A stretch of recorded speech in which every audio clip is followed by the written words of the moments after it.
सबको सुहाग दिहे जाना, यौसान मैया अगना में आना।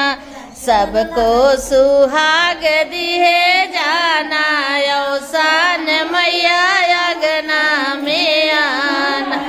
सबकी झोली भरे जाना, यौसान मैया अगना में आना।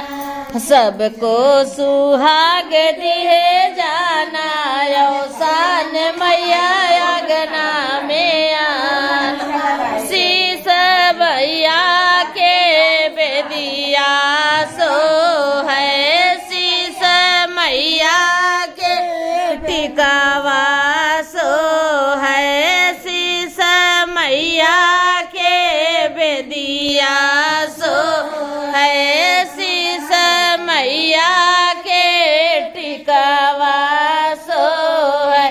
सिंदूराया मरखी है जाना, यौसान मैया अगना में आना।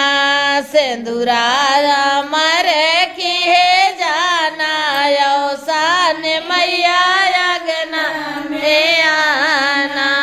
हाथ मैया के चूड़िया सो है, चूड़िया सो है, कंगना सो है, चूड़िया सो है, कंगना सो है। मेहंदिया मरखी है जाना, यौसान मैया अगना में आना। सबको सुहा